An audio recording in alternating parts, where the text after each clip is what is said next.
લોકસભા સામાન્ય ચૂંટણી 2024માં મતદાન જાગૃતિ અભિયાનમાં થર્ડ જેન્ડરના સ્ટેટ આઇકોન નિકિતા કુંવરે મતદારોને મતદાન કરવા અપીલ કરી હતી। આગામી લોકસભા ચૂંટણીને અનુલક્ષીને સ્વીપ મતદાન જાગૃતિ પહેલ અંતર્ગત લોકશાહીના મહાપર્વમાં મહત્તમ મતદારો મતદાન કરે અને લોકશાહીના અવસરમાં વધુમાં વધુ લોકો સહભાગી બની ચુનાવ કા પર્વની ઉત્સાહભેર ઉજવણી કરે માટે સુરતના કિન્નર સમાજના સ્ટેટ આઇકોન નિકિતા કુંવરે સુરતના નાગરિકોને વધુમાં વધુ મતદાન કરવા અપીલ કરી હતી।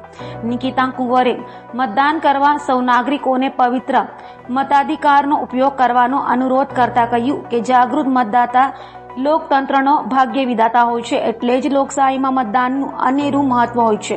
સૌ મતદારોએ સહપરિવાર મતદાન કરી લોકશાહીના મહાપર્વની ઉજવણી કરવી જોઈએ। ભારતને યુવાનોનો દેશ ગણવામાં આવ્યો છે, ત્યારે 18 વર્ષથી વધુ વયના યંગસ્ટર્સને આળસ છોડી જાગૃત થઈ મતદાન કરી લોકશાહીની પ્રક્રિયામાં સહભાગી બનવા ભારપૂર્વક જણાવ્યું હતું। કિન્નર સમાજના અગ્રણી નૂરી કુંવર કશિશ કુંવરે નાગરિકોને મતદાનની અપીલ કરતા જણાવ્યું હતું કે વિશ્વના સૌથી મોટા લોકશાહી દેશ ભારતમાં લોકો દ્વારા લોકો માટે અને લોકોનું શાસન ચાલે છે। 18 વર્ષથી વધુની વયના તમામ નાગરિકોને મત આપવાનો અધિકાર મળ્યો છે, ત્યારે લોકશાહીમાં મતદાનનો અધિકાર બહુમૂલ્ય છે।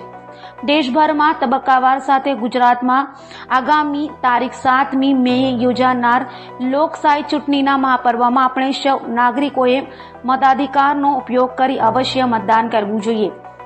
નૂરી કુંવર કશિશ કુંવરે વધુમાં કહ્યું કે દેશના સર્વાંગી વિકાસમાં આપણા પ્રત્યેક મતનું આગવું મૂલ્ય છે।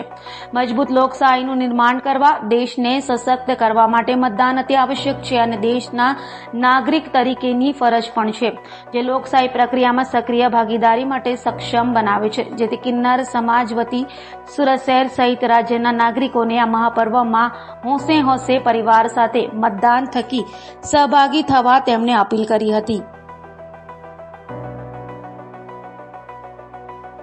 નમસ્કાર, મારું નામ છે નૂરી કુંવર કશિશ કુંવર। અમે નાનપુરા હિજડાવાડના રહેવાસી કિન્નર છે।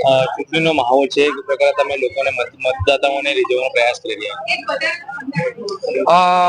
ભારત એક લોકશાહી દેશ છે, લોકો માટે લોકો દ્વારા અને લોકો થકી ચાલતું શાસન છે। હું બધાને હાથ જોડીને એ જ વિનંતી કરીશ કે આજે આપણે 7 મેના દિવસે ગુજરાતની અંદર ચૂંટણીનો દિવસ નક્કી કરવામાં આવ્યું છે। વ્યક્તિઓ કોઈ પણ બહાના બનાવ્યા વગર કે અમારી પાસે જવાનો સમય નથી અથવા તો પછી અમે થાકેલા છે, આરામનો દિવસ મળ્યો છે તો આરામ કરીએ, અથવા તો પછી અમારા વોટિંગ કાર્ડ નથી મળતા, પરંતુ આવા બધા બહાનાઓને છોડીને તમારા ઘર સુધી તમને જે પર્ચી આપવામાં આવે છે એ લઈને નજીકના પોલિંગ બૂથ પર જઈને તમે અવશ્ય મત આપજો। આ એક નાનું તમારું મત પણ બહુ મહત્વનું અને કિંમતી છે, કારણ કે ભારતના વિકાસની અંદર તમે પણ તમારો પરચો આપ્યો અને તમે પણ ભારતીય નાગરિક છો, એટલા માટે તમે એટલા ધીર ગંભીર છો એ જણાવવા માટેનું આ એક સારો દિવસ છે।